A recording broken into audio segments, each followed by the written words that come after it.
All right, so now let's begin. I hope all of you were able to understand the previous 10 passages, and today, inshallah, Yes.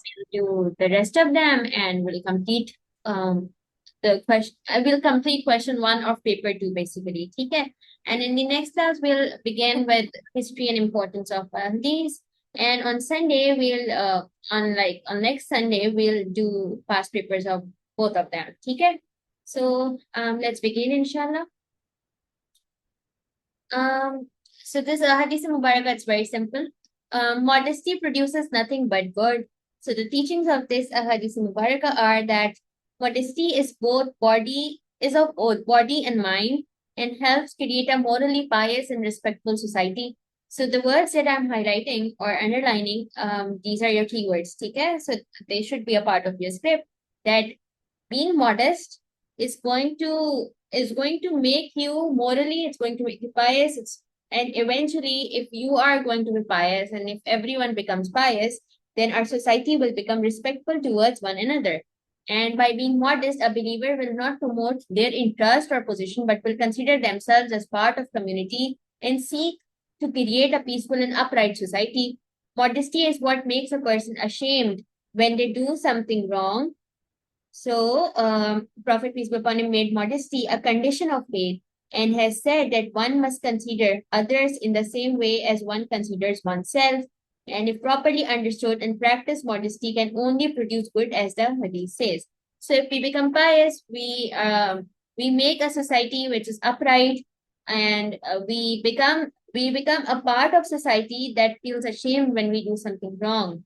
So, and by Nabi Kareem, we can find out that modesty is a condition of faith. So if we are not modest in our actions, then maybe our faith is questionable at that point. So it's important to practice modesty, and modesty should be of both our mind and of our body. So basically, our mind should think good of others, should not think bad of others, and our body and our clothing, everything should be in a modest manner. Maybe we should not wear tight clothes, we should not wear revealing clothes. So this is how your body becomes modest and your mind becomes modest by not thinking something which is not permissible in Islam. And in this manner, we can practice modesty. And the implementation of this Ahadith Mubarakah is that in the absence of modesty, Islam cannot be practiced correctly. So this is basically like a warning that if we are not modest in our actions, then maybe we are unable to practice Islam correctly. And since Islam is the cornerstone of our lives, it's like the basis on which we have to live. So, in order to practice Islam correctly, we need to be modest in our actions. Our Muslim speech, dress, manner, attitude towards life should be humble and simple, and modesty is a shield against immorality. Lowering one's gaze in the presence of opposite sex is one way of putting into practice the teachings of this hadith. Remaining humble, remaining humble and acknowledging Allah Ta'ala as the master and creator and giver of everything one possesses is another way of implementing the teaching of this hadith. The focus of a believer's every action must be to earn Allah Ta'ala's pleasure and remember Him at all the times. So these are like basic things, but you see how we do not practice these basic and simple things, and this is why our society is so much corrupt morally. So if we follow these, like, because Islam is very simple, and if we follow simplicity, if we become humble in ourselves, then our society is going to become better. And since we live in such a corrupt world, in such a corrupt society, that we are not humble anymore. If for example, if we just know something, if we come to know about something, or if we have more privileges, suddenly we become arrogant. So we need to be mindful of the fact that arrogance does not befit a believer. Rather, it should be a trait that Allah Ta'ala should only have. It does not suit us to become arrogant. It does not suit us to become extravagant in our nature. Rather, Islam just demands us to be humble and simple and to perform actions which can attain the pleasure of Allah Ta'ala. Okay? So, the next hadith Mubarakah is the Messenger of Allah sent Abu Musa and Muad ibn Jabal to Yaman, and he sent each of them to govern apart. Then he said, "Be gentle and do not be hard, and cause rejoicing, and do not alienate.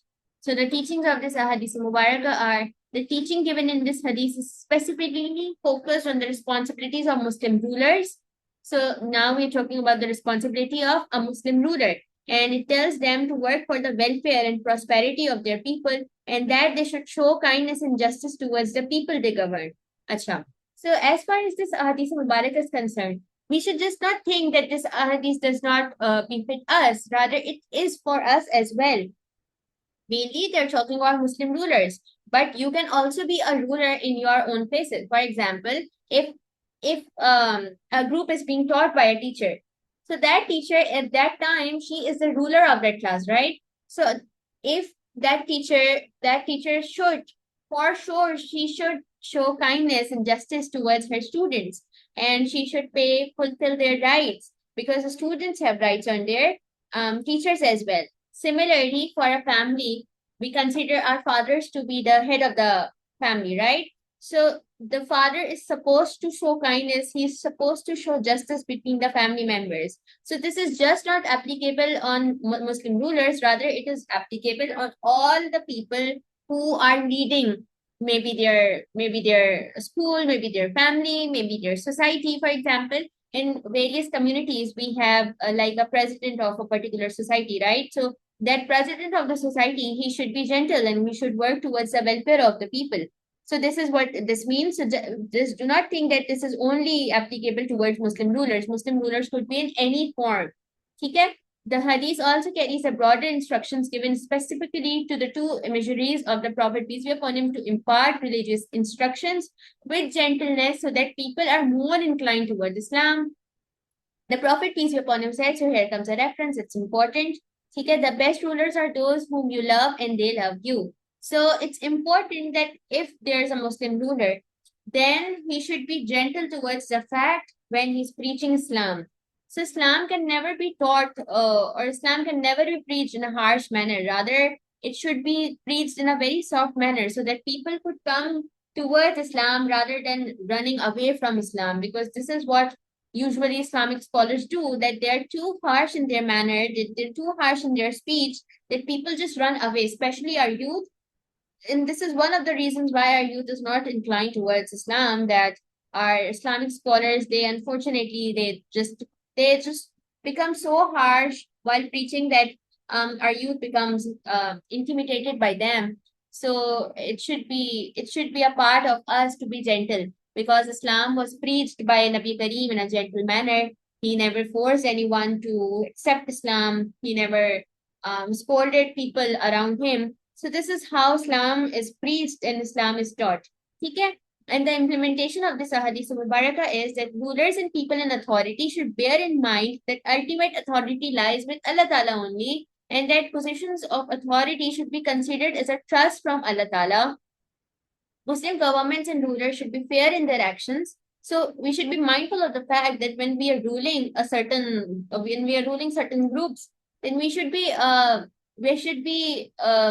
in charge of them in a very fair manner, and we should promote peace and justice in the land and base their authority on Islamic principles and tolerance of other faiths. So see how peaceful our religion is, that it deeply emphasizes on tolerating other religions as well, and that we should be respectful towards other religions as well, because religious sentiments are very you see they're very emotional sort of thing. So we should be mindful towards other religions as well, rather, and we should not abuse them, that oh no, you'll end up in hellfire. We also don't know where are we going to end up, maybe in hellfire, maybe in paradise, inshallah. So we should be respectful towards other religions as well.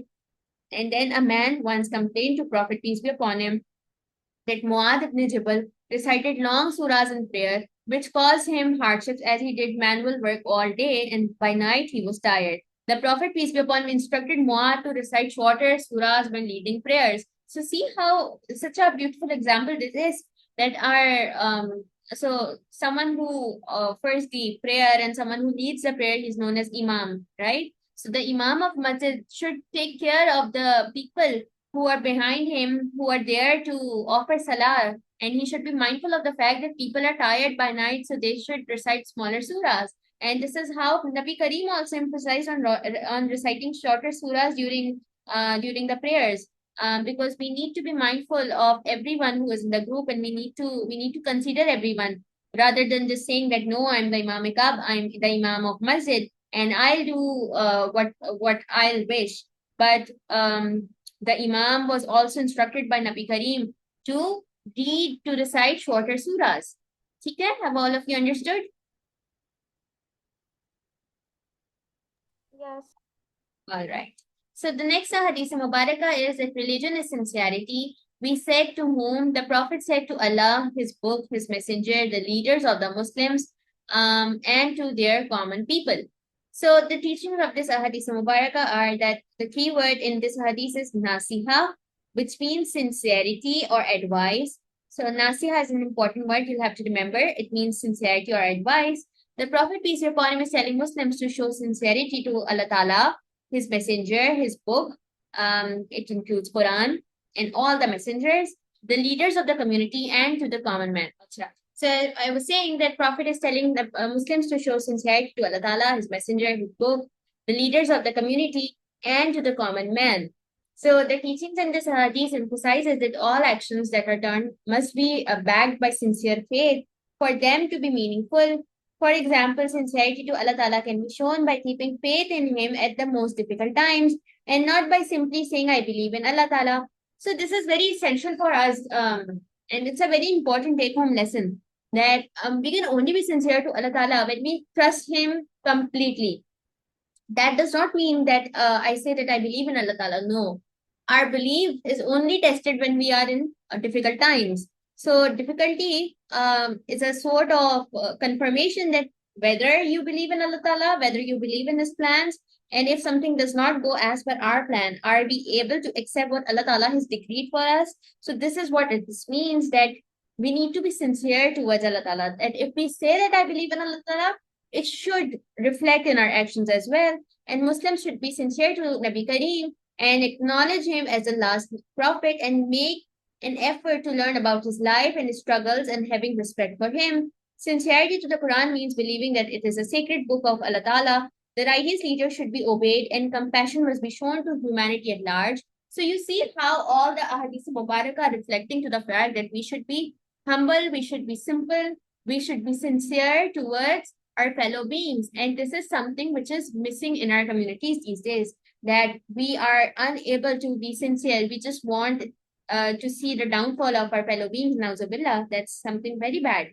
We should not, as Muslims, this should be a firm belief that jealousy and envy, this should not be a part of us. If we see others getting successful, then we should get happy for them, because Allah Ta'ala will also grant us His blessings. So we should just not envy towards the blessings of others. Rather, we should be happy for everyone. And the implementation of this Ahadith Mubarakah is that Muslims can show sincerity towards Allah Ta'ala by believing in His oneness, by living according to His Sharia. Sincerity to Prophet can be shown by following his Sunnah, by living modestly as he did, to the Quran by reading it and understanding its content and acting upon its teachings. Okay? So the next Hadith Mubarakah is that whoever of you sees an evil action, let him change it with his hand, and if he is unable to do so, then with his tongue, and if he is unable to do so, then with his heart, and this is the weakest of faith. So the teachings of this Hadith Mubarakah are very simple. It says that Islam does not encourage complacency, but instead promote actions. So we should, if we see something bad that's happening, then we should give it a try by removing that evil thing from our society. So how can we do it? We can remove that evil from our hand. If we are not able to do so, then we can use our tongue. We can like claim the fact that it's not permissible in Islam, or it's evil, or it will cause harm towards our society. And even then, if we are unable to use our tongue, then we can just accept in our hearts that this is something wrong and this should not happen in our society. But this is like the weakest of all the levels. So this hadith refers to the obligation of Muslims. It's an obligation upon us to tackle evil in order to remove it. Again, acting against removal of evil is recommended, but if it causes tribulations, then one should use one's speech against it. And if that is not possible, condemn the evil in one's heart. For example, how can we do this? We see that someone is being mugged at gunpoint. So what we can do, we can just go and we can rescue them. So that's an evil thing, and you try to stop it, right? Using your hand. Secondly, if you think that, for example, previously, I'm not sure if you guys know or not, previously a rape case happened in India, right? So we cannot do anything for it. Rather, we can think that this is something wrong and this should not be done in the future to anybody, because that is like the worst of actions that could be done in a society. So that is like the weakest of our iman levels, because we are unable to do anything. And in this case, we are literally unable to do anything. We cannot go and help people out.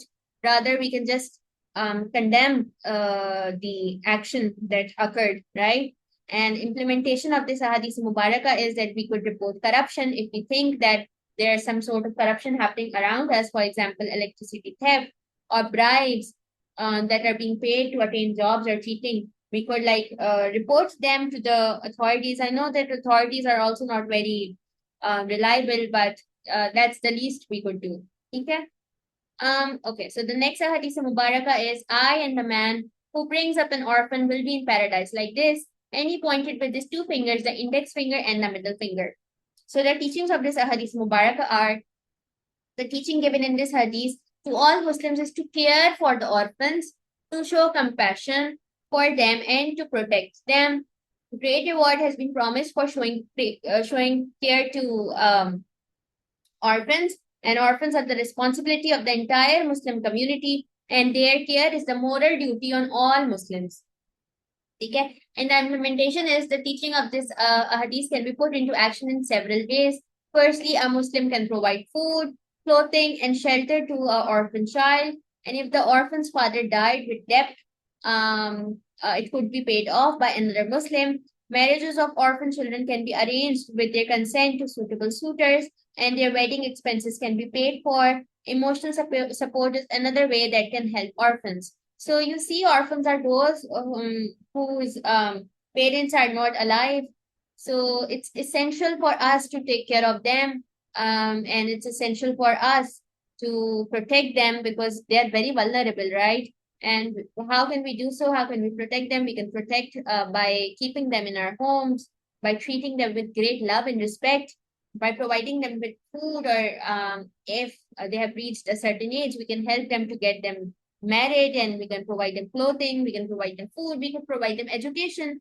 And most like the above of everything is that we could provide emotional support, because orphans, they do not have their parents. Imagine your life without parents. So emotional support is also a very important aspect, that how can we become a source of comfort for orphans around us. Okay. Okay, so the next hadith is, Allah Ta'ala will not show mercy to him who does not show mercy to others. The teaching of this hadith Mubarakah are, the two of Allah Ta'ala's most quoted attributes are Rahman and Rahim. So Allah Ta'ala is mainly known with these two attributes, that Allah Ta'ala is Al-Rahman and He is Al-Rahim. The Quran also repeatedly tells Muslims about Allah Ta'ala's mercy and forgiveness. So, and the teaching of this hadith bearing the above in mind is to develop the traits of mercy and kindness. So again, this hadith instructs us to develop the attributes of mercy and kindness within our personalities, and that we should be compassionate towards the creation of Allah Ta'ala, and we should fulfill the rights of everyone around us, because Allah Ta'ala will only show mercy on us if we show mercy towards others. And if we do not show mercy towards others, Allah Ta'ala will not be merciful towards us as well. And the implementation of this Hadith Mubarakah is, Prophet, peace be upon him, showed mercy to his enemies as well. Can you imagine the fact that when Nabi Kareem visited Taif, his shoes were filled with blood because they injured him, they stoned him so much that his shoes got filled with blood. And at that time, the angel Jibril asked him that, instruct me and I'll destruct them. So Nabi Kareem said that no, maybe their offsprings will accept Islam. So imagine the fact, if we were at his place, we would have said, yes, go ahead and destroy them, right? But this is not the way how Muslims should be, how believers should be, how mu'mineen should be. We should remain merciful towards our enemies as well, because we should not forget the fact that they are also the creation of Allah Ta'ala. So if we are merciful, then Allah Ta'ala will be merciful towards us as well. And we should be merciful towards animals, towards plants. You can show mercy towards them by providing them food, by providing them care, by providing them with love. Obviously, these are like these small acts that could be done. Okay. So I think five more ahadith mubarakah are left. Let's just go on namaz break, and we'll resume at 7:38. All right.